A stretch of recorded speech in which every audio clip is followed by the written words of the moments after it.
About myself, I did my engineering from BTech in Electronics and Communications from CET, and then I did my PGP from IIM Ahmedabad. I've been working in roles related with sales and marketing for the last 12 to 15 years. So I've been in client partner, account manager kind of role, front-end sales, as well as roles which are offshore based, taking care of business development. So I've worked with customers mostly in the retail and banking and financial services, but have worked with customers on logistics, LNG and utilities, manufacturing. Some of those are verticals that I'm familiar with, and I've been based out of New York, London, and Singapore, and I've worked with customers who are in Australia and Middle East as well. So would be able to give you a good flavor, hopefully, of what sales and marketing means to these different geographies and these different verticals. And I would be more than happy to share if there are any questions and just a quick word about Attinad, because I believe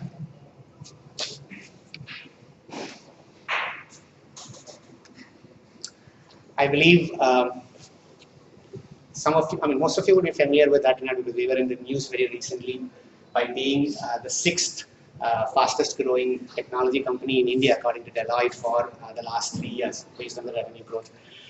We are an organization which was founded in 2010, has been in Nila from the very beginning, and right now into what we call the smart space, which is social, mobile, analytics, cloud, and the Internet of Things. We have our own product on the enterprise mobility platform, and the latest that is going to come out is a platform based on Internet of Things for fleet operations management, for usage-based insurance, and the scope of these activities of that platform could be immense in terms of what it could do to handling the devices and all the data that comes through these devices. Everything is a connected device these days, so the potential is immense. Over the course of the last 5 years, Attinad has won several accolades. So won the Red Herring Global 100 and the Asia 100 Award. Last year we were ranked 10th in Deloitte's list. This year it's been 6th. NASSCOM Emerge Award for the product that we have on the enterprise mobility space. So it's been quite a fantastic journey for the founding team as well as the employees at Attinad. I joined them in December this year. I joined them in February this year to take care of sales and marketing, to set up a sales structure, as well as take responsibility for the revenue growth of the organization. So a quick check on what do you expect from the session? What do you want to know? So I have come prepared with a couple of points which I think would be a good icebreaker in terms of getting to know you and also what I could be of assistance. But before we get into the formal session, can you share what do you expect to cover in this session, and then we can set the context accordingly. How can we sell? How can you sell? Okay, good. Handling clients. Handling customers or prospects or Clients. customers? Okay. I think selecting markets, how do you select your customers, how do you go, who do you go for, how do you do that? Sure. Great. Any other points that you want to cover? How to set up a marketing process, sales and marketing process for a small company, and how to scale to the next level. Sure. So I think I have captured most of that in the coming slides. But as you would probably notice, there are different kinds of companies, and there are different companies at different stages of their evolution, different outlook. So what probably I prescribe for one might not be relevant for the other. So what we would do is probably stick to the basics and maybe share some insights that you could use. And then I can also, I'll be happy to spend time with you afterward to talk specifically about what you are looking for and how I can I can give you suggestions. So what the startup ecosystem, I've been in part of some of them, very actively involved in Chennai, Bangalore, some in Trivandrum as well, and some in other geographies as well. Friends, acquaintances who have started off their journey and have pinged me for some question or the other. So some of those insights, some of the insights that I'm going to share are based on my interactions with them. And I think the challenges are almost the same. So I'll share those insights which probably are very relevant across multiple companies. And if there is anything more, we can definitely talk about. So we talked about the questions, and then how can I help? I mean, I thought it might be a good idea to tell you how I would be able to help you in this. So having worked for 12 years in sales and marketing side, I would be able to help you with some more tools and add some more tools to your tool set. Okay.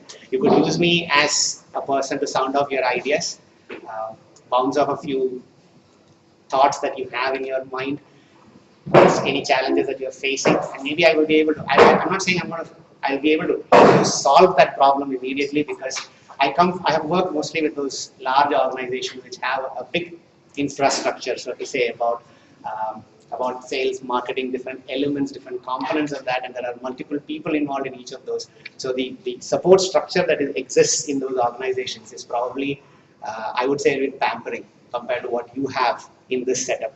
So I'm not saying I have answers for your problems, but I definitely will be able to suggest a few options which you probably have not looked at, and maybe even make a recommendation based on your current situation, and we can probably talk as a need arises. And that is mostly from, and I love to teach, I have a passion for mentoring and coaching. So if you think you're going to take my time, I'll be more than happy to schedule a time and then spend time with you. Absolutely okay with that. And the management of Attinad has always been good enough to say we will contribute in whatever way we can to the growth and thriving of the startup companies in Trivandrum. So they are also absolutely fine with that.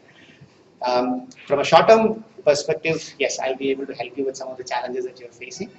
From a medium-term perspective, what I think is that you will need ideas in terms of going to the market, talking to people, just to get a feel of the pulse of those markets that you are. So I talked to a few people who came in early, and they are already into, let's say, Australia or US, UK, Middle East. But there are a few others who might be in just one geography, and you want to get a pulse of the other markets. I can share what I can, but I also have colleagues from the sales side, colleagues who have been in that market for ages. I mean, they have spent decades in that geography, and I'll be able to introduce you to those folks at an appropriate time if you are interested in speaking with them.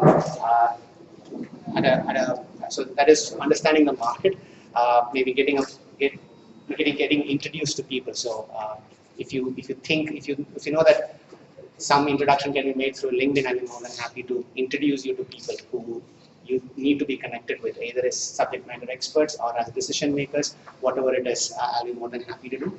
And from a longer term perspective, as you get into the expansion mode and you're looking for funding and a lot of other adjoining areas, what I could do is there are a lot of people who are my batchmates from IIM, and people who are already part of these VCs and the private equity firms at the decision making level. If you need help in terms of looking at it from their perspective, get some ideas, quick thought, feel free to ask me to introduce. I'll be happy to do that. There are people there are other individuals not related with VCs and PEs who are very actively looking at investing in startup technology firms, because that seems to be the buzz, and they want to get into that same market. They're looking for opportunities, and I'll be able to connect you if that makes sense. And more importantly, the Center for Innovation, Incubation and Entrepreneurship at IIM Ahmedabad is probably the fastest growing innovation setup that is in the country. So recently, when the Prime Minister was in Silicon Valley, there was a group of startups that were showcased. So a whole bunch of Silicon Valley companies were there, but a good chunk of the companies, I think 80% of the companies that were represented from India were associated with CII in IIM Ahmedabad. So if you think you could benefit from interacting with some of those folks, I'll be able to connect you with the folks who are there. And from a network perspective, there are these IIM, Pan-IIM network meetings that keep happening across cities. And very recently, the trend that I have seen is the ability of startup founders to go make your pitch in 10 minutes to a large gathering of influential and decision makers across industries. And you have that opportunity. So you need to register, and there are early bird offers and all that. So Chennai, there is an event happening on the 21st, which is this Saturday. And then the 28th of November, there is an event happening in Hyderabad. There are more planned, and it's just getting finalized. But if you are interested in any of that, do let me know. And this is probably the best way to reach me, because LinkedIn, if you can get connected, that would be great. And I also, if you want to know, I keep myself busy with respect to reading what is latest happening in sales and marketing, and I keep retweeting. I don't think I tweet. I mean, I make my own tweets or my own blogs very frequently, but I definitely retweet a lot. Articles which are of relevance, articles which are relevant to sales and marketing, and anything else which is relevant to, from Attinad's point of view. So if you would want to connect with me in either of these channels, more than happy. And just a quick, quick word about the rest of the slides that follow. So sales and marketing, as you can figure out, is quite an art. Right? There is no one right way of doing it, like the way maybe an engineer would want to do.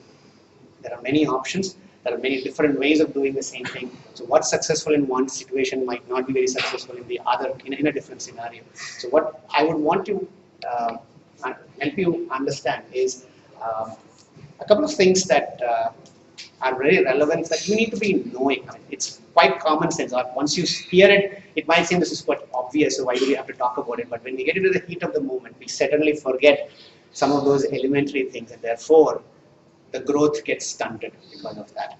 So this is a large gathering, and because it is going to be difficult for us to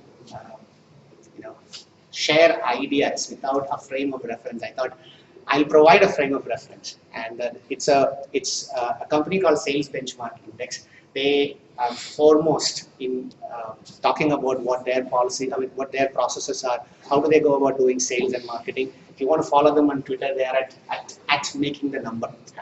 Right? So, and you will see that I retweet quite a lot of stuff that they already talk about.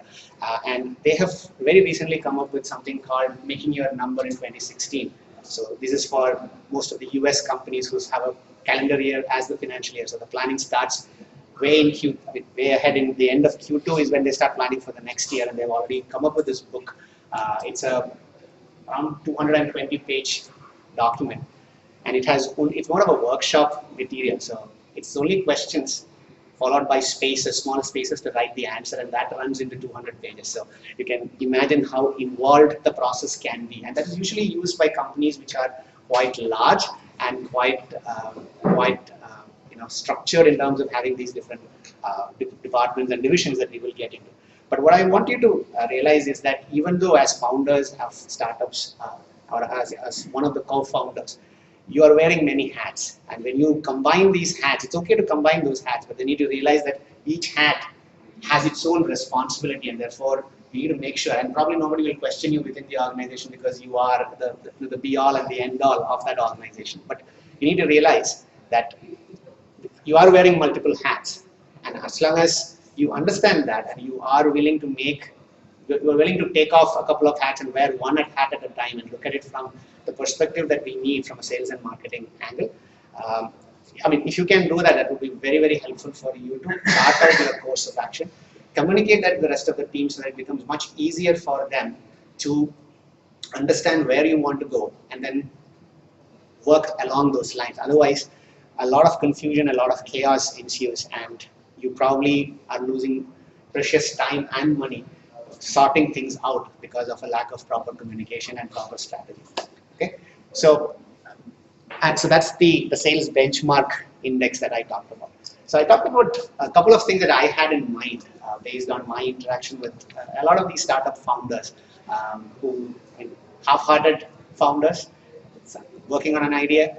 There are people who have actually launched an idea and are seeing good traction. Therefore, their problems are very different. There are people who have gone all the way, got funding, run out of funding, and therefore they've put it in cold storage and come back to a corporate life, trying to waiting for the next funding so that they can go back and restart from where they left. So been in touch with a lot of such people. So this is a couple of things that I wanted to share with you, and I think you need to understand before we get into the nitty-gritty of looking at the sales and marketing act. So the first question that I'll just leave it on the top for you right now. Can somebody tell me the difference between strategy and tactics? Strategies are some principles which is basically made from a long time. Tactics are something which is changed on the basis of generations. Okay, I think the idea is very clear, and I think you have defined it quite accurately. Everybody knows the difference between strategy and tactics, but looking at it from the point of view of what you wanted me to cover, most of them are tactics of getting into it. Some of them are strategies or in between, I would call, but many times what you end up doing is confusing tactics for strategy. You get an email campaign from some other company for some other service, and they're saying, "I need to do this, right? I need to get into an email campaign. I need to launch one immediately because that will help me sell." The problem is what worked for them, it may not work for you because the audience is different, the market is different, the way the purchase happens, the buying process is different, and therefore, what is the guarantee that it actually makes sense for you? So there is a lot. So the reason I bring out that distinction is because a lot of what passes for strategy in the discussions that I have or people raising questions are actually tactics. And I think strategy is something which is a lot that happens in terms of planning, in terms of defining the scope of what you need to be doing as an organization or a function, and identifying the resources for doing that. How you do it is the tactic part and what is visible for people. Right? But a lot of stuff happens much before that. And I think as owners, as founders, as senior people in your respective organizations, you need to understand the distinction and apply it quite effectively. Otherwise, you probably will not be able to capture the opportunities that come your way. And the reason why I say that is if you don't, there's a good diagram that comes in that book, in that workshop material that I can share that with you. You can look it up yourself, or if you connect with me, just mention that, and I'll be happy to send that across to you to your email. But what essentially it says is how do you, so strategy is one part, and tactics is the second part. How do you go executing the strategy? And strategy, just to give you a quick way of looking at it in a different perspective, is doing the right things. Right? There are a lot of options that you can pick from. You have to pick the right ones that make sense for your organization and for your growth. Whereas tactics is doing things right. Right? There's a small distinction between the two, but the distinction can be quite significant over a long period of time. One more way to look at strategy versus tactics is strategy is looking at all the possible options that you have to accomplish a particular goal. Right? And strategy is actually selecting a few and saying this will help me because of this reason. And then go do it, which is the tactics part of it. Okay? So all the options that you have to, let's say you have to increase revenue, there are multiple things that you can do, but are all feasible with any organization has scarce, a limited amount of resources. Startups particularly have to be frugal about how they spend their money and time and resources. You can't do all the options which are available to you to accomplish a particular goal. So how do you prioritize? Which one will you pick? And that is strategy for you. How you go about implementing what you thought should be doing is the tactic part of it. Right? So an email campaign is one way. Having a good website and keeping it updated is one part of it. Having your blogs, contributing to forums, using social media handles effectively, following people, commenting on posts of questions, are all different ways of getting to be noticed. And the important thing is these are all tactics. You can identify a strategy which will encompass everything, but then is that the right one is something that you need to be looking at. So this is a good diagram. I thought I should leave it with you. We're not going into too much of it, but what it does is talk about strategy, which is doing the right things, and you can either be effective or ineffective about that. Right? And tactics on the y-axis are doing things right, and you can be very efficient or inefficient about doing that. And what happens is when your strategy is ineffective, you end up dying. If you are super efficient in doing your tactics, you end up dying very quickly because you're so fast that you burn through without any commensurate return from the market because you're doing all the wrong things. When you are inefficient in doing your tactics with the wrong strategy, what happens is you bleed but slowly, and therefore you die slowly, and therefore but it's not the result that you want. But if you do your strategy, get your strategy part right, you could survive. Even with an inefficient kind of tactic, you will be able to survive. And if you can actually get your efficiency, the tactics efficient, you will actually thrive. Okay, so that is something which I want to leave you with, and that's one big point that I want you as senior, the leaders of your organization to remember, that it is your responsibility to give the right strategy to the organization. It is not anybody else's. They will not be able to take the reins and define strategy for you. You have to be bought in first, and you have to be the people who are giving that direction to the rest of the organization and communicating it. Because the strategy, if it exists only in your head, is of no use to the rest of the organization. And the best way to look at it is, as you give instructions to your team members, do they have a look of confusion in their, do they look confused? Because they're trying to put what you're giving now against what you said a few weeks earlier. And if they are contradicting, they are going to look confused.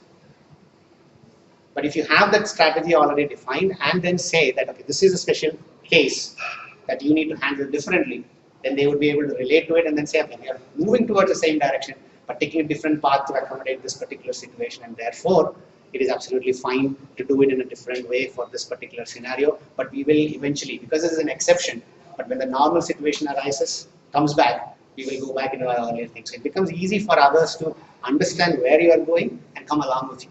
Otherwise, they will not be able to figure it out by themselves. It is extremely hard to do that. So that's one point that I wanted to highlight. And the second one that I wanted to do, and so there are two more things that I want to do. One is share with you the difference between the corporate strategy as well as the functional strategy, and how it particularly relates to sales and marketing as a function.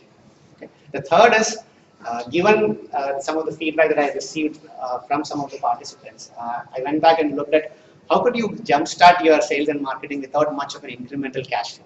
Okay, so that's the third part, which I intend to share, and then we will go into a Q&A session. So the same guides, the sales benchmark index for people, have defined what they call as a revenue growth strategy. Okay. There are 6 elements to this, and we will look at only the ones which are really relevant from a sales and marketing perspective. I mean, we can go on for days, and this is a workshop that they do for at least 3 days, full day. So we don't have the time or the resources to go into that full time. But I'll give you a quick overview of what they mean as it relates to the sales and marketing function. So what they do is look at each of the elements. Okay? So you as an organization exist now. You have formed a company, but you're now figuring out what do I have to do and how do I go about doing sales and marketing for my product and services. So the market research is a very key component which comes back to you with the external inputs. Okay, where is your market? What is the potential market? What is the potential size? What are the trends that are happening within that market? The external view of your organization, so that you can accommodate those inputs into your planning and then respond effectively to those changes which are happening.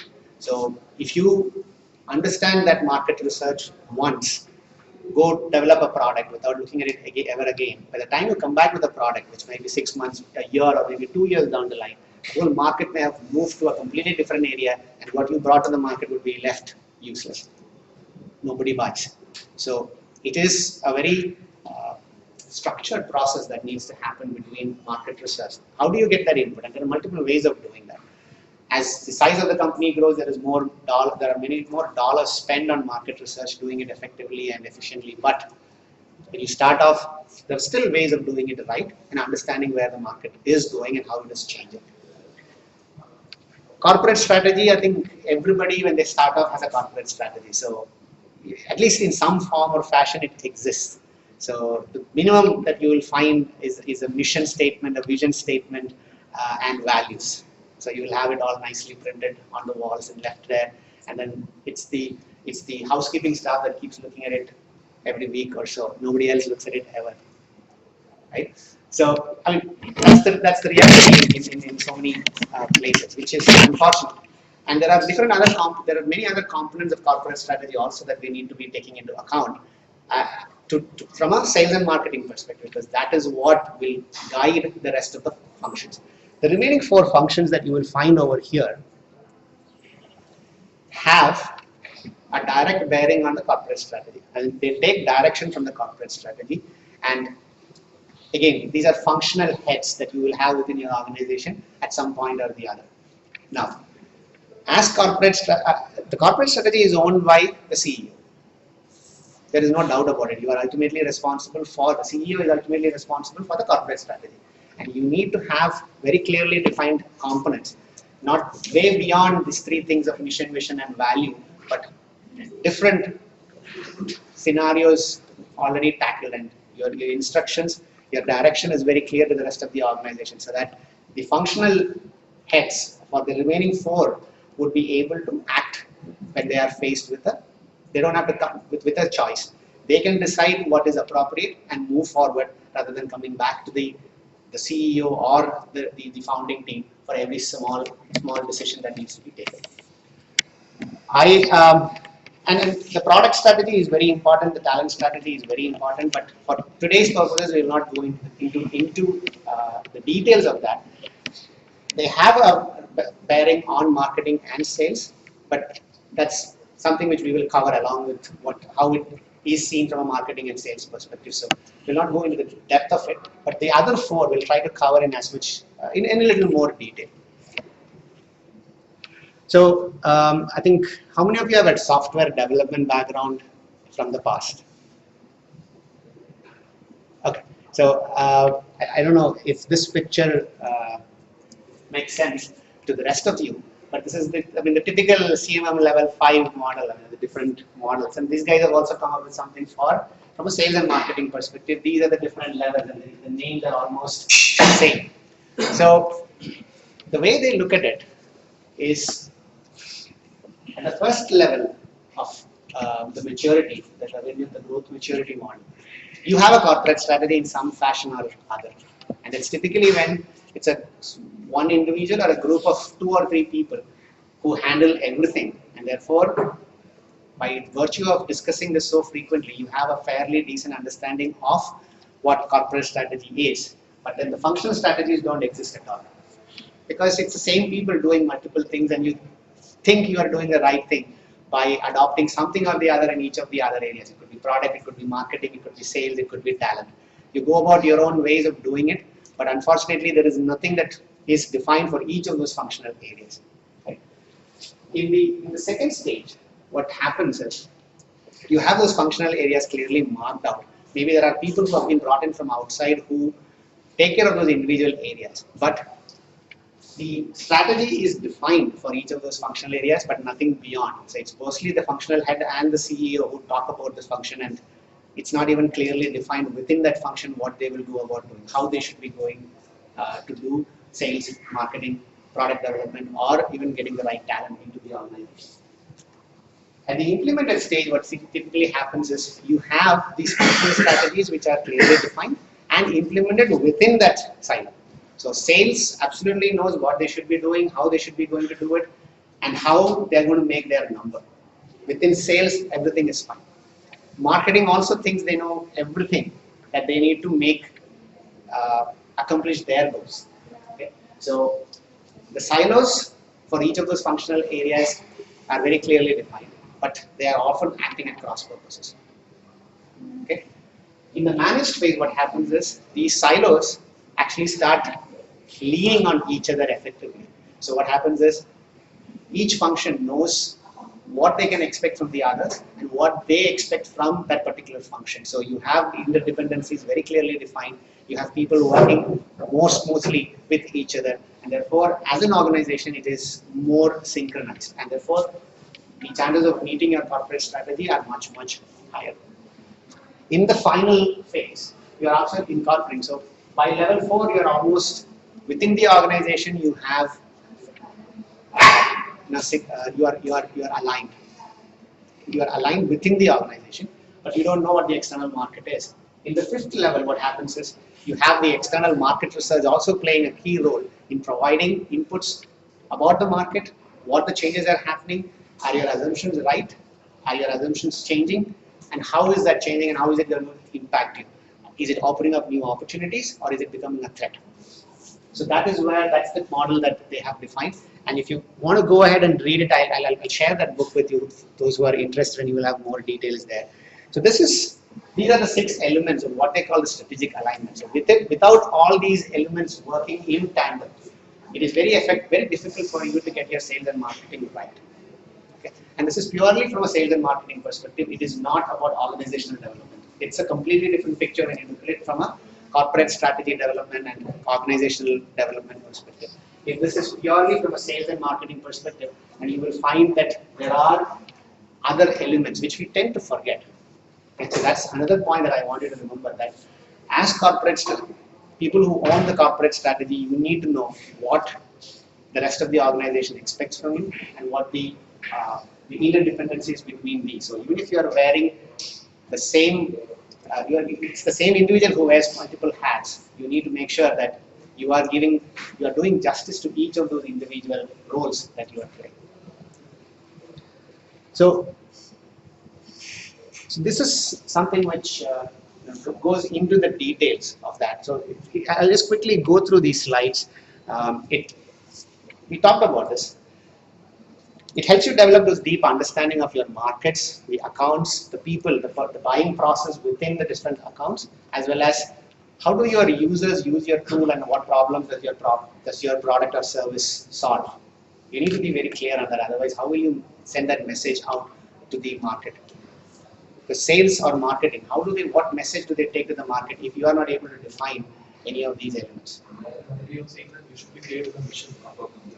Not just the mission of the company. What I'm saying is, do you understand how your product is being used in your customer's organization? What problem does it solve? What is the buying process? Do you know what the buying process is? Because different organizations and different industries have different buying processes, which means how do they evaluate what are options available for them to solve their problem, and how do you be best positioned in that scenario? Right? What kind of markets? So we talked about, I think it was you who asked, what kind of markets do we go after? Which markets do we chase? And there are different parameters, and probably we can talk offline about that. But this is the point where you actually look at different options. Okay? In many cases, and that helps you create your strategy for differentiation, because there is no point in going and say we are also we are also like everybody else. Why would they talk to you? What is your differentiation? If there is no differentiator that you can easily find out, then figure out something. Because why would somebody talk to you? Why would a buyer talk to you if you don't have a differentiator? Which will have a bearing on the rest of how do you produce your product, how do you sell, how do you market, and what kind of talent do you hire. That differentiation needs to be clearly coming out. And then how do you prioritize? Because any organizations at any point of time will not be able to prioritize across all options that are available to them. How do you prioritize?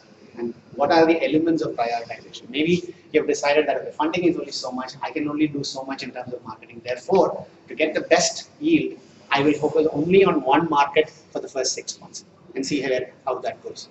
But you have to make that call. You can't be spreading yourself too thin, and that's the input that market research will give you, that process. It's a pretty elaborate process. And then how do you align yourself with the buyer needs? Okay, which means how do you position yourself in the best possible way in an evaluation process? There could be multiple factors involved, technical, functional, it could be even off any of those things. But does it necessarily have to be a need from the buyer? What if you're creating your own market? Okay. The market doesn't exist in isolation. It is going to be, your product or service would be given to a set of people. Yeah. If you're going to the market, yeah. What if you're trying to create a market? There is no need, but there is a scope for consistency. Right. So what you're trying to tell me is that the need is not defined, explicit right now, but there is a latent need. So in many cases, you may not be able to look at the buying process and compare it across 10 different companies. You will have to assume how do these guys, because somebody is going to buy it from you. How do those people do it today in their current, addressing their current needs, and they're going to use the same techniques when they have to evaluate yours. Right? You may not have competition for that particular solution, but the process is going to be almost similar. So can you then position yourself along those lines? Or maybe there is a lot of education required for your decision, for your buyers, before you actually get into the process of selling. And that is what you need to be very clear about. And this is all a lot of trial and error that needs to happen. There is no right answer, and you think you have the greatest campaign, it will fall flat. You think it's something that you should just give a shot because there is some money left, and it actually gives much result. Right. It's Which is why I want to discuss, because the person will actually go into the strategy knowing that that's the best strategy. You only know once he's failed that the strategy is not proper. exactly. So how do you then go about picking the right options, and how do you choose an option, explore it a little bit, and then maybe wind it back in. So as leaders, you need to do that. You need to give others the space to try out their thing, but then don't bet the company on it. You should have the option of seeing what the results are. That's where in all these things. So when you look at a tactic, you're only executing something. You're not looking at the results. You're not looking at progress. You're not looking at, is it really working? When you define a strategy, you're actually defining the entire picture and saying, this is what I'm going to do. This is what I'm going to take. This is how frequently I'm going to take stock. This is the result that I expect if, and this is the threshold at which I'm going to say mine is successful. Or this is some threshold which I say I will not do it again. Or this is the gray area where I need to go find more information and say, and decide whether I should continue or not. That's strategy. And then, so that everybody is clear. You're not making it up as you go along. They are also very clear as to how this is going to be measured. So if somebody is betting their life on that particular strategy or that tactic, they will know how you are getting measured and therefore what results they need to bring in. Okay. So the market segment, so there are 4 different elements into market research, and you will find the details in that book. But essentially what it does is, how do you define your market? What are the trends which are happening in that, within that market? Who is buying, who is not? And what are the new alternatives coming into that particular market? Yours might be a new one, yours might be an enhanced version of something that already exists, but what alternatives do they have today? And where is that changing? Because by the time you go back to the market, you should be ready for that new market, not the one that you saw a few months ago. Okay. So how is the market segmented? The account segmentation, which means within that market, who are the people who are buying, how do they buy, which are the sweet spots for you. If there are accounts which say we will not work with a company which is less than 5 years in existence or less than $50 million in revenue, then you need to know that, and therefore you focus on the right folks rather than banging your head against something which will not yield results. The account segmentation. So what are their needs? How is that changing? You need to be able to define that. Buyer segmentation. Again, I talked about the buying process across different companies and different organizations. Who are those people? What do they look for? How do they evaluate? And therefore, how do you make yourself be visible in each of those parameters and come up with a thought? Idea validation more appropriate or spending, because idea validation helps create a working prototype. Sure. Whereas if we do a pure market research, it is more of a probabilistic model, right? Sure. So which one would be most appropriate for a startup with frugal amount of capital? It depends. The answer to that would depend on what market you are trying to change. If it's a very new market and people don't know, so let's say it's an unstated demand, you're trying to create a new market. You don't know, you're assuming people will buy it readily, but you don't know how they will respond until you see it. So maybe that ideation, a proof of concept, showing it to a few people and saying, would you buy this, will give you valid input as to whether you should continue or not. But if you know that their product exists and all of them are deficient in some form or other, but your product can definitely address many of those problem areas, then I think you should just go ahead and build that product and then take it to the market and very clearly articulate, we are superior to the rest of it in these parameters. So it will save you a lot of time, in my opinion. But there is no harm in actually doing some exploratory checks in the middle to make sure that the market is not shifting too drastically from where you expect it to be. The user segmentation, which means how do you segment your users into who are the best people to go after? What problems do they have which you can solve best? So it's almost like a product roadmap where you are saying that with these set of features I can attack this market, but when I have these new enhancements coming in, I can go and attack a larger market, but I have to wait because I get to make the first impression only once, I need to make the best. So how do you then identify the right target at each stage of your product roadmap? And then therefore, how does sales and marketing align with that vision to take it to the market? So those are the things. And then one more important point that you need to realize is, in many cases, from where you stand today, if you were to do this exercise, many cases the data will be missing. So you tend to make assumptions, which is fine. You have to move forward, and therefore you have to make assumptions, but know that they were assumptions. So you need to come back to them periodically to say, do I have more information which will change my assumption, or do I need to make some new assumptions which reflect the true state of the market? If it is not, then people, as you grow, the rest of the organization is going to believe that this has come from the CEO or a C-level, and therefore it is cast in stone. They will never question those assumptions. You have the responsibility of going back and checking all those assumptions and making sure that they still hold even within 6 months or 12 months after.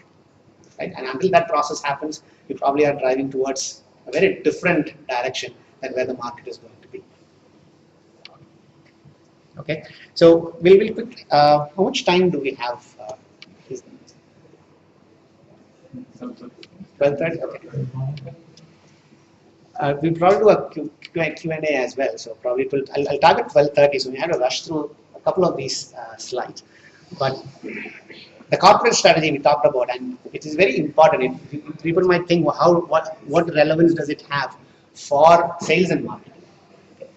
The questions the answers to these questions are extremely important from a sales and marketing perspective, because that's the message that a prospect or a customer sees even before they look at your product or service. Okay? Why do we exist? What do we want to become? The mission and the vision. How do we behave? Our values. When faced with a problem, what do you give priority to? Do you cut corners, or do you keep customer satisfaction high? Is there something else that you would want to give priority to? How do you differentiate yourself? How do we serve our customers?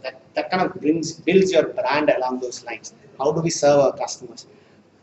What are the goals and objectives? So these are hard numbers that probably we are talking about. So grow revenue to so many millions by by such and such time.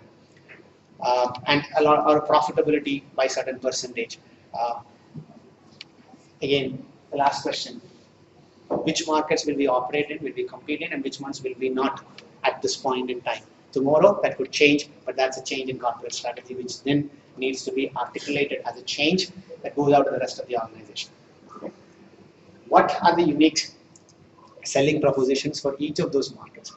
So if you have 3 products, each has a different unique selling proposition for each kind of market that it will be sold in. If you are trying to do it a one-size-fits-all approach, you will miss the message. You will not get the result that you want. So, and that is what the corporate strategy. There are several more elements, but these are the key things that you need to be aware of. So this is what essentially corporate strategy does. So by the process of defining the answers to the earlier questions, what you are doing is you are helping the rest of the functional strategies, the product, the talent, sales and marketing strategies to be developed. You are allocating people, money and resources to each of these functions so that they will know what to work with and what needs to be accomplished, and they can create a plan accordingly. It also helps you to prioritize, and if need be, when there's a trade-off to be made between revenue growth and profitability. So there are companies which chase the revenue, saying we'll spend more money on sales and marketing or product development, create the best, we will grow revenues fast, but margins can wait, your profitability can wait. There are companies which say 20% growth is absolutely fine, but we'll conserve our margin so that we can invest more and more into our product development. So you can't have different departments growing to different tunes. It's the corporate strategy which decides how and when all these things have to fit in place. Do you chase market share at the cost of profitability, more expenses, or are you comfortable with a large portion of a small market, or do you want to extend your reach? What's your product mix going to look like? So you can have different problems for the same customer.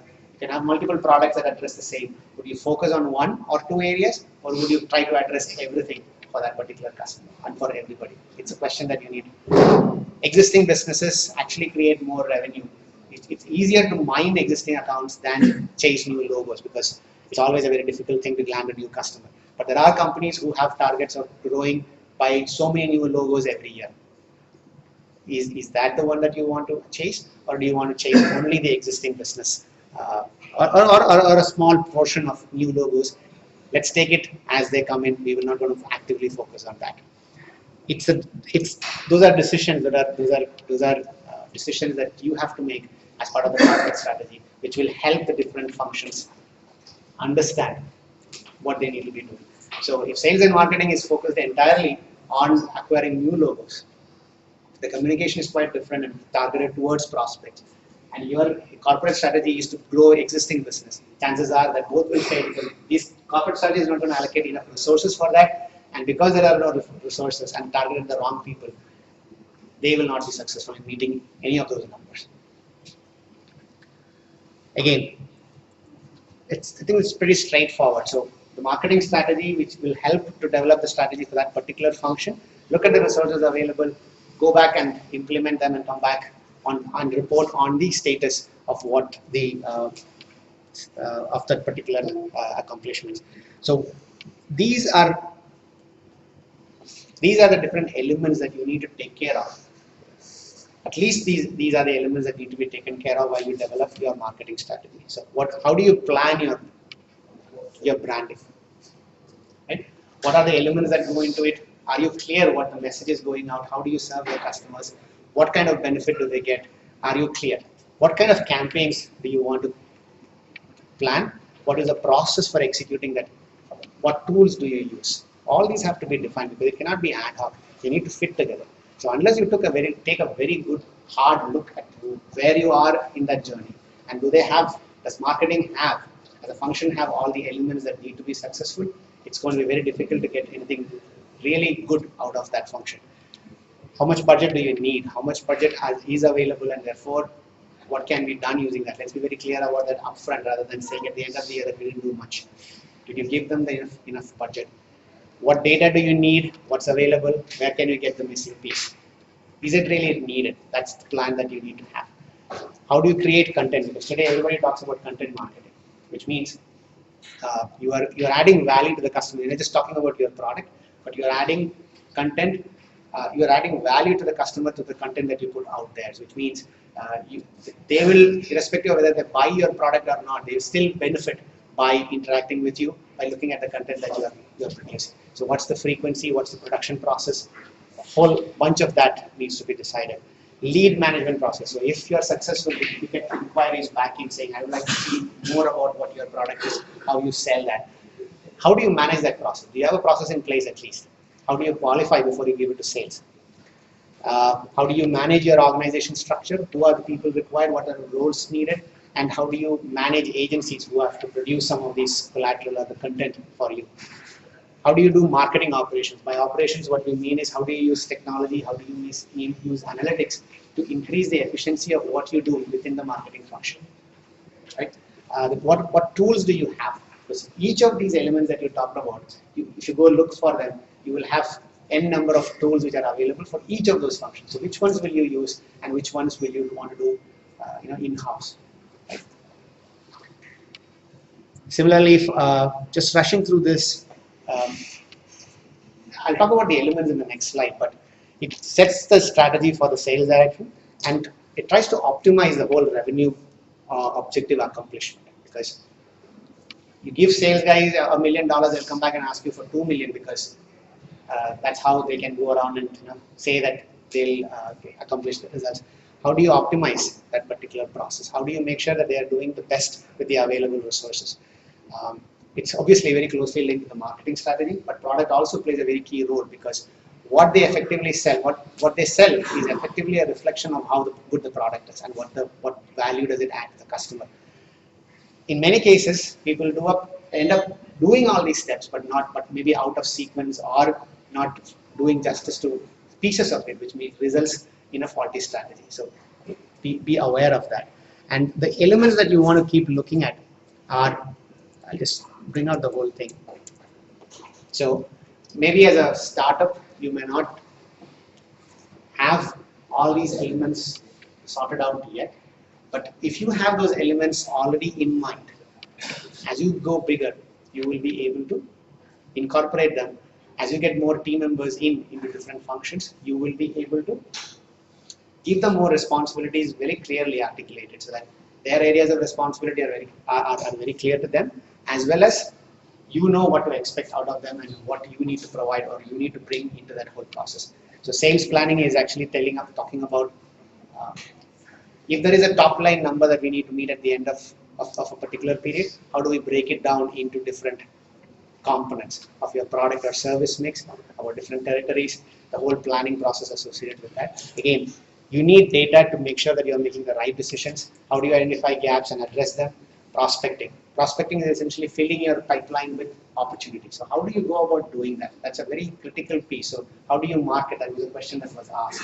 So it depends on the product, it depends on the organization, it depends on the market that you're selling to.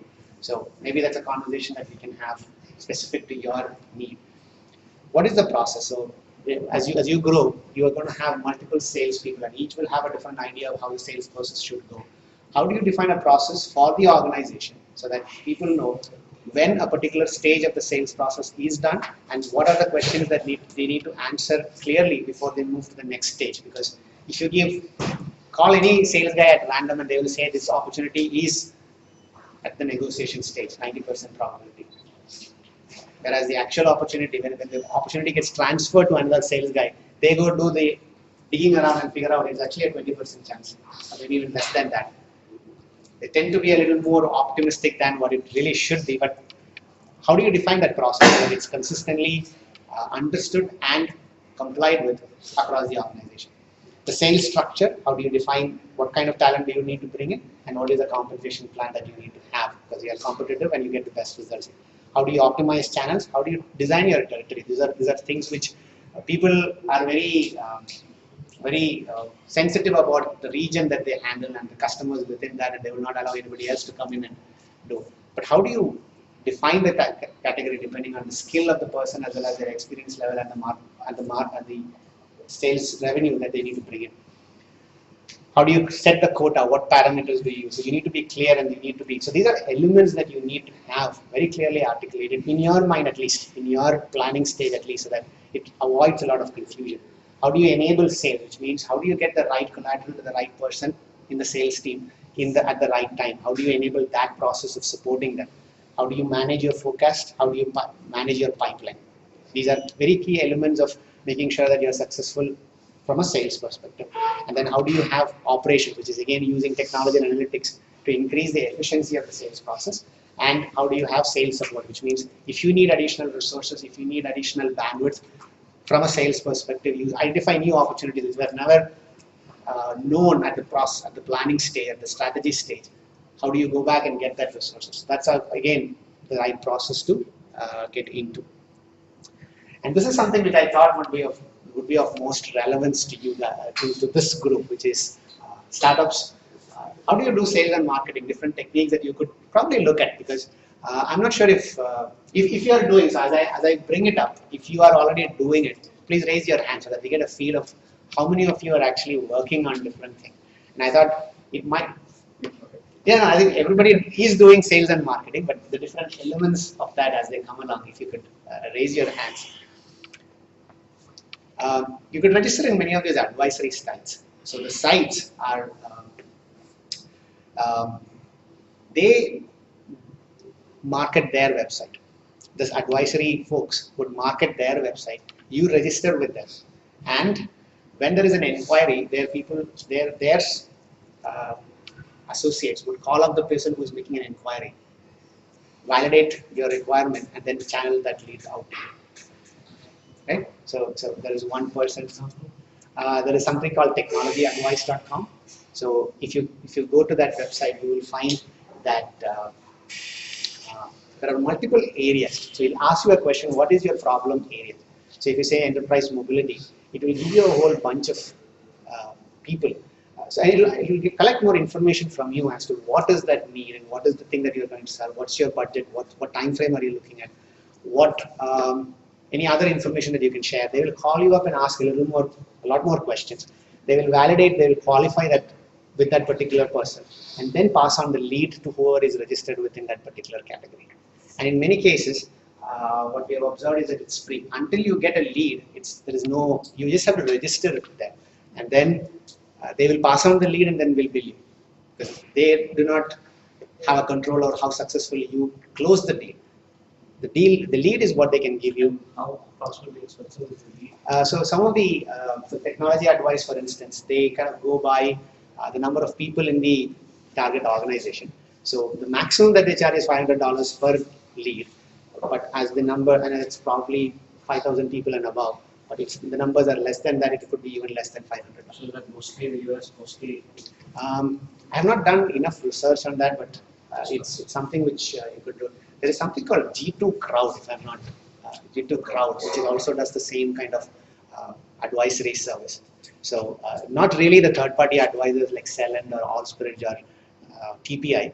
They deal with very large RFIs and RFPs, but this is more of a aggregator for them. But then that's something which you could try out.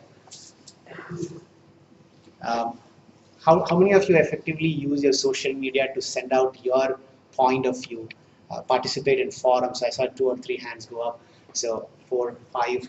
So that's free of cost, and there is no incremental cash flow. You can put your ideas, you can put your suggestions, actively participate in forums to solve somebody else's problem, so that people who are looking at this content would feel that you have something which would be of relevance to them. You can add value to their problem, to help them solve their problems. We have very actively, so in many cases people think they have to create the content that goes into these social media things, but very often it is not. It is also the ability to curate the right content. So if you are into some certain specific technology areas, can you then retweet or pass on posts by people who are subject matter experts in those areas? Companies who are operating there, not your competition, but at least people who are your partners, people who you want to work with, so that tomorrow when they hear your name, they will at least create that connection, saying that they actively follow me, and therefore there is a rapport that is already built, and therefore you can build on it. Right? Email campaigns with analytics. So the email campaign is there are 2 schools of thought, that it is dead versus it is still relevant. But today what you have are lots of tools which come with its own analytics. So it will tell you exactly who opened, how much did they click through, how many such things happen, how much time did they spend on your website. So it's all the digital marketing process that can be done very, very cost effectively. There are even email campaign tools which will give you 100, seems to be a small number, but if you have to write to 100 people, I think MailChimp gives you 0 cost.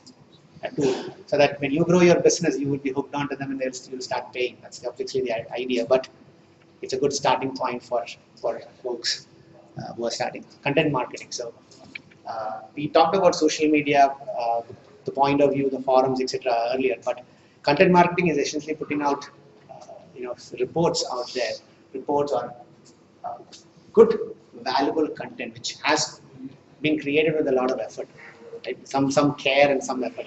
Some of these point of views and forums and postings are all very off the cuff, quick responses, and therefore there's not much effort. It's a 10-minute job. Content marketing is actually something which will help add value to a person who is facing a problem, and therefore if you are able to address their needs quite well, they will be more inclined to hear from you and find out more about you. So that is one very key area of marketing these days. The work that you have done in the past, how do you articulate that? Is it do you wait for a one-on-one conversation, face-to-face meeting, or a phone conversation where you give them the whole story and then suddenly, and then you leave it at that? Or do you create your own collateral, which will help? So one of the things that we did very, very recently was to create collateral. So this is an example of a collateral that we did.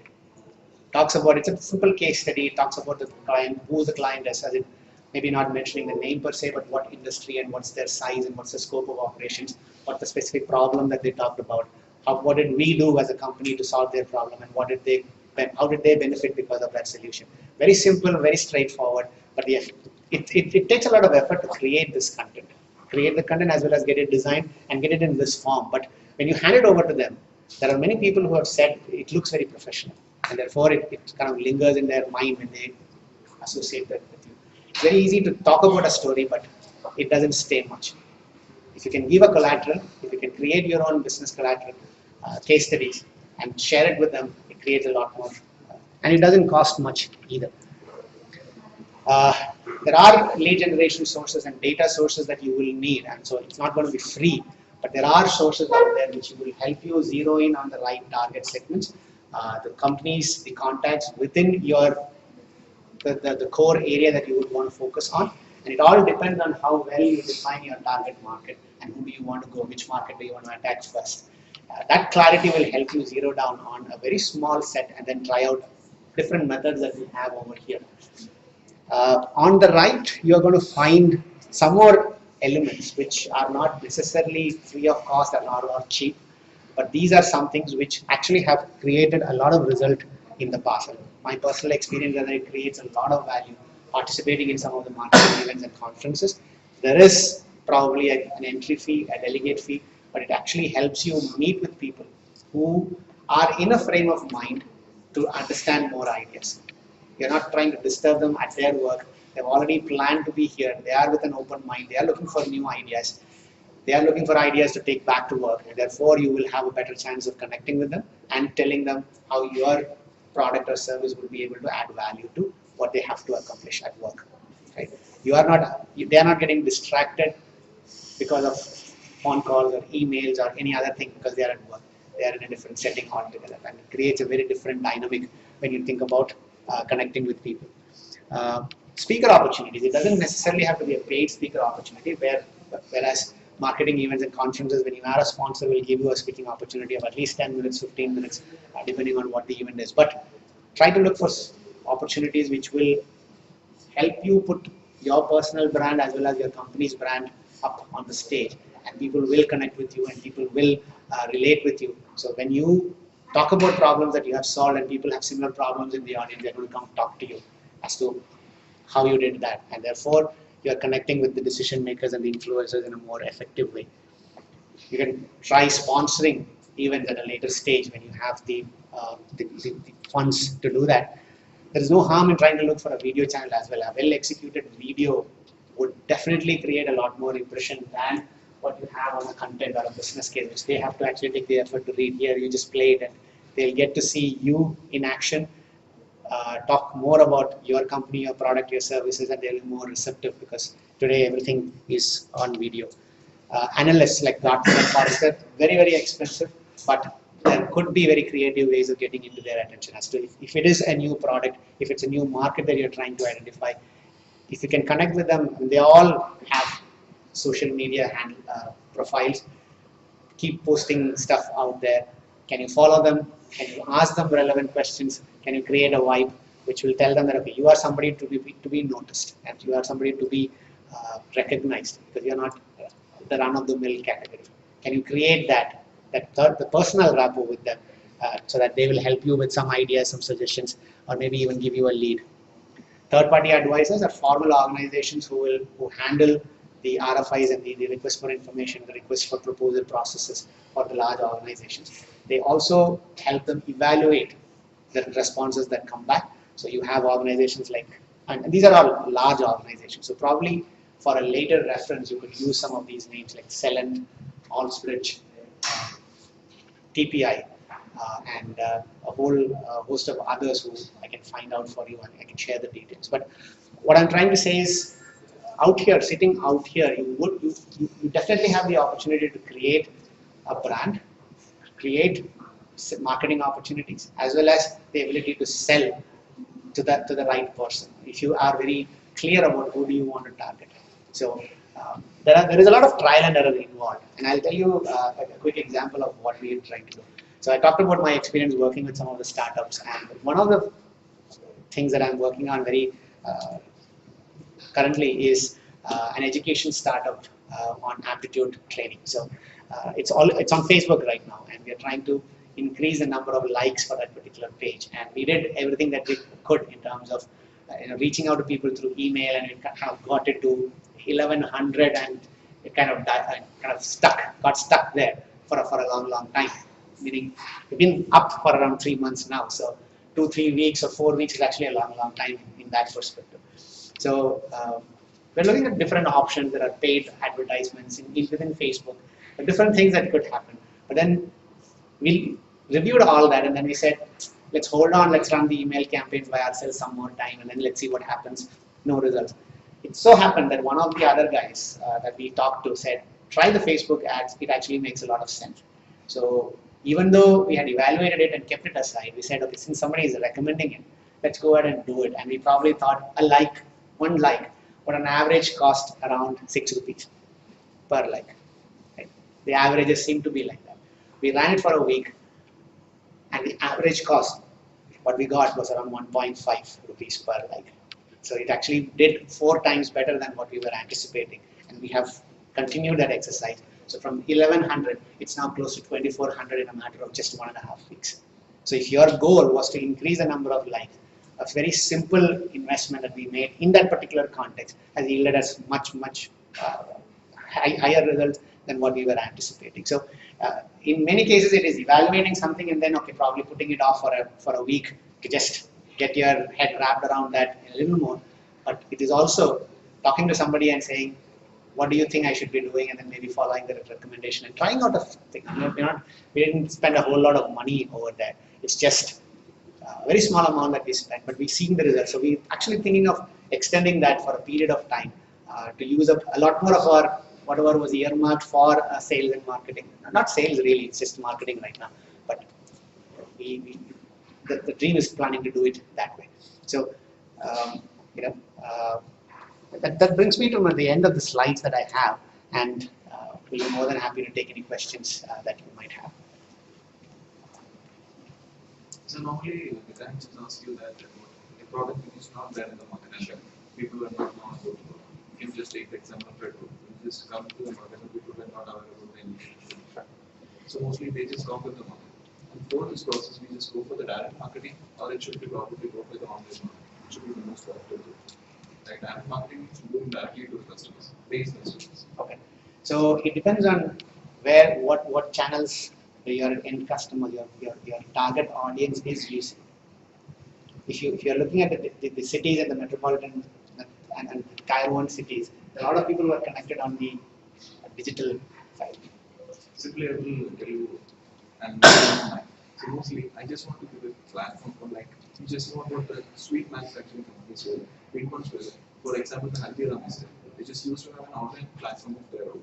But normally, small bakeries were there, but they used to have an impact with the customers in that particular area. Right. So normally, I like to give a platform for those type of manufacturers of sweets to reach to the customers directly in front of them. For them, what should be my best way of marketing? Like either directly doing for the like making the people of like going by the apartments or like doing the like in person, making the people out there have this particular site and they have the list of this particular small bakeries or agencies like that. You can go for that. That will be like or either I go by the Facebook or like LinkedIn or using the social media for the marketing. It should be the most profitable. So it requires a little bit of analysis of the different options. How much would it cost for you to execute each of those options? What results do you get from that? Right? So it would be very difficult to say offhand. I don't operate in that market, but it has to be through thorough analysis that you decide what would be the most effective. Like mostly here my means I don't invest any money or anything like that. Mostly I'm just giving a platform for those people directly reach to the customers because the high-end groups have their own platform and they have high marketing advertisements and all those things, so TV and a lot of money is coming. Sure. But this small group don't have that type of facilities. So I'm making them to reach to the customers through this way. Okay. So are you charging the bakeries for that? Yeah, just charging a commission for the process. It's a dream of mine. I have a process done. Sure. So it depends. Who would look at the digital, the applications that you have? If they are, and what's the logistics that you have? From taking it from the bakery to delivering. You can't have it in one city and then delivering it in another. Right? No, I just need that online in almost all the bakeries within India. Like as for the Kerala, so just go by the people in Kerala, just take out the list of 200. We just have specific places. Keshav Daswaram is there, Srigarim is there. All these places where small bakeries are usually known to the people. that people should be accommodated in that particular. Go for the journey, they should have that. Right. Within 5 kilometers. Right. Okay. So as you define it more and more, and you're looking at the targets and who are the buyers and why would they be interested, you need to look at what is the penetration of internet and smartphones or internet per se in each of those areas in the target sector, and therefore would they be inclined to come and use your platform in the rural areas? Would that be the case? So that those are the questions that you need to ask, and it's a quite elaborate process before you get to an answer as to what would be the most profitable. Maybe there are different ways in doing it, but we have to do a thorough analysis before we get to an answer. Faced with fund constraint, should I go for a website or a app? Depends on what you're trying to do, isn't it?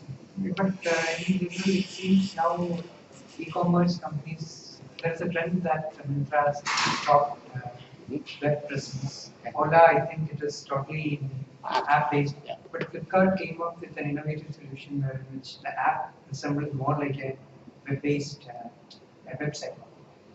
Or the other way around. Flipkart nice recently was.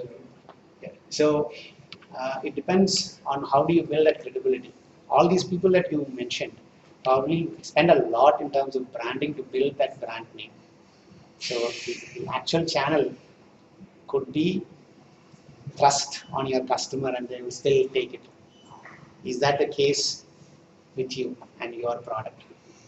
Today's world, I think the first time you hear about a particular company, the first instance is to go and look them up on the website and on the net and say, do you have a website? What do you talk about? How good is that site? Should I trust these people? So I would assume that today, from a B2B perspective, it still makes a lot of sense to have a website because it's a sign. It's not just the only thing, but it is necessary, but not sufficient to create that credibility. Right? I mean, and this is without looking at what your product is and what you provide. It could change when you look at that, but top of my mind, that's how I would look at it. Let's say that you are building a sales strategy from this year onwards, and you have a product, you know your market, and you have a set of prospects as well. And till last year, you were doing an ad hoc sales, or it was more of a tactic kind. So, is it anyway beneficial to consider the last year's data when you set up your sales strategy for this year, or is it good to trash all the? No, I don't. I would never suggest that you should discard everything that you had from the past because it is a very clear indication of who was interested in your product. I mean, it's a sales process, isn't it? The whole process where you reach out to them, they are interested, they are looking at the solution, they have seen a demo, they are actually talking about shortlisting you for a couple of, along with a couple of others. And finally, when the decision is made, either you won or you probably lost out at the last stage. But under each of these funnels, you know where you dropped out. And therefore, it gives you very clear insights into who took you to the last and what were the characteristics of those companies or buyers. And therefore, you know, you can have a better definition of your sweet spot. Okay. But is it good to consider the conversion numbers? That I wouldn't recommend because it could have the numbers are what they are due to a variety of reasons. I probably will not. You'll have to look at them very hard and then say, I've had instances where there is a salesperson who is pumping up opportunities at this end of the pipeline and periodically moving them down. The minute the person is moved out of that and the new person comes in, you realize that there are many opportunities which shouldn't have been in the pipeline. So if you have that situation, let's say I'm just assuming, if that was the situation, then all those opportunities are suspect. They were probably not opportunities to start with.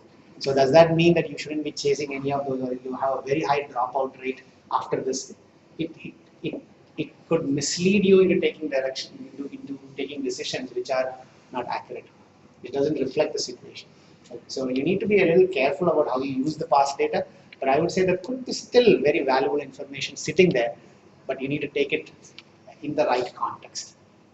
Right? So understanding your market, what are they looking for? The feedback. So every time you lose an opportunity, do you just close it there, or do you go back and ask them why it was not given to you? most of the time you don't get a chance to ask about their feedback. Okay. But you get some feedbacks. It is true with any company, not all the time you get that feedback, but it's very important you don't have so many opportunities to kind of miss that. So if you can go back to them, it shows one interest in finding and working out with them, because if it is a very small issue, you could probably address them and bring it back to them at a later stage. If it is something which is about your product, then you know what needs to be addressed for similar projects in the future with some other similar company. If it's a question of price, then you know that you need to be tightening up some cost elements so that you can have a more competitive bid next time.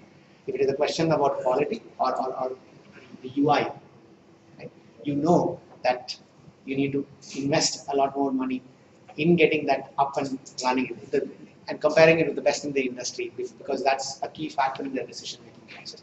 So talk to them and try to get as much information as possible, which will help you make the right decision. So it is important that you collect the right data, and if the data is not available, call it as such, because usually the tendency is to go by the default, the first one on the drop down, and say no purchase or competition. It doesn't make it doesn't say anything about what you have to improve upon. Right? So you need to look at it in the right context. You said that you can understand 5% of companies if you have your account. Okay. So, is there any source? No, every company has its own process, but what you could actually say is look at for an industry or for a group of companies within the same industry, it typically tends to be the same process. Right? They will have maybe there is a procurement team involved, there is an evaluation process involved. How do they go about deciding that? Is it one individual who is deciding, or is it a panel that sits and decides? So it gives you insights into who are the people who have influence on that decision, even the influencers, right? And who are the buyers. A buyer is a very the economic buyer is a very pure sales term. They say who is the person who's spending the money, right? And who is the user? How are they going to use? And you might have the best product, but if the person feels that your product is going to take away 5 people's jobs in their team, they're going to recommend that for you because they are very close to those individuals who work with them. So how do you address them, and how do you address those objections beforehand? So knowing the buying process will help you. It's a very rigorous process. It's not easy. It's not easy to do it from here. You have to be in front of the customer. You have to be very closely aligned with somebody within the organization, the customer organization, who can actually act as a coach for you, who can help you guide through all these minefields and get you where you want to be. So there's a lot of investment there in terms of building a relationship. But if you understand one process, a similar company would typically operate in the same process, but not guaranteed. Okay? But knowing that will definitely help you. Who are the key people that you need to take on board? If you have not met, if you think there is only one person deciding on a deal which is even probably more than $200,000, then you are mistaken. There are people. It's always a complex sale these days, from B2B perspective. So if you think there is nobody else, it is only because you haven't met the right people yet. So Yeah, for maybe targeted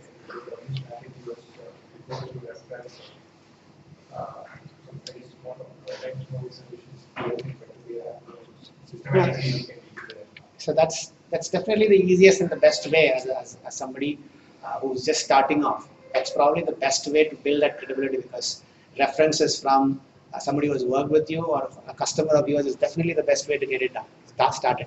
But then you quickly run out of those references. It is natural that you exhaust all those options very quickly. So what I would suggest is look at some of these formal processes which will enable you. Try out a few things. Some will work, some will not. But at least if you can do that evaluation in a cost-effective way, you will know what works for your kind of product that you're taking to the market and the kind of buyers that you want to reach out to. Okay? So try out a few things. And in some cases, you may need external help to figure out different options. But it is worth doing it, because if you make that investment, you will probably could learn very effective tech methods which will work only for you and not for anybody else. But you need only that. There are a lot of opportunities that will come from enterprise clients for the new startup. Is there any strategy is there aware of? So talk about your value proposition, and if it is not very different from what the person is hearing from your competition, you probably need to look at even offering a free trial, a free license, and you say, take it, let your team use it for 3 months. We'll come back and talk afterward. Once you start using it, they know the inside out of your product, how well it will fit their need. Then you will have a better chance. And anyway, I assume you don't have an opportunity cost of giving that license for 3 months. You take it off if you think they're going to use it but still not pay for it. But I think that's probably the best way to kind of get them to use your product and understand everything that they need to about your process. Right? So that's one way that I would suggest you look at it. Talking about tapping into our existing accounts, let's say that I have an enterprise client whom I give a solution, let's say an HR solution, but it's not a corporate decision by which they bought it. It would be a decision by that particular branch who bought our software. If I want to replicate that across, because I know that this process is going to be somewhat similar for their other branches as well. If I want to replicate that across their other branches, or if I want to penetrate to any of their other business functions, what would be the best way to do that? I would suggest that whoever is your contact who bought your thing, make them look like a winner. You can't do it, but you can enable that process to make that person look like a winner who chose the right product, accomplished outstanding results using your product, and therefore the rest of the organization can benefit by using the same process. And if you can do that, that would be the best option. And in that process, this person. So if you really look at the buying process, there are wins for the individuals involved, wins and losses, which are independent of what the organization benefits. The other example is a very clear. Your product helps to automate something, saves the organization, let's say $100,000. Okay, so it's a result for the organization that it saved $100,000 with your product, or it can. At a proposal stage, it can save. For the person who's deciding it, who's probably running a small department, the person is going to lose half his team because you're automating that. So for that person, it's a personal loss. And that individual is not going to support you because it's a personal loss for them. Right? So how do you convince them to actually come around and look at it from a very different angle? Or how do you address that concern? You need to know that this person is going to be scuttling your chances at every possible opportunity. So how do you deal with it through another individual or another stakeholder within the organization? Or how do you talk to this person's boss to see the reason to address any adverse impact that this individual could be creating? And that is part of that. So those are the personal wins and losses. So by introducing your product, your contact person or your decision maker right now in that small branch would have created a lot of results, which may or may not be recognized by the corporate. So can you help devise a plan by which it gets highlighted to the rest of the organization? It makes that person look like a winner. There are others are calling out to them and saying, help me solve the same problem here. Make a recommendation, and obviously the guy is going to recommend you. That is the way I see as the best way to make inroads to the rest. Enable that process for the individual, because that individual might not do it by themselves. They don't have that opportunity. You could use a reference also to go into some of the other departments. Talk about the impact that you have made in that department and paint a picture for those new departments as to how your solution will make them look like winners themselves. That's another area that you could explore.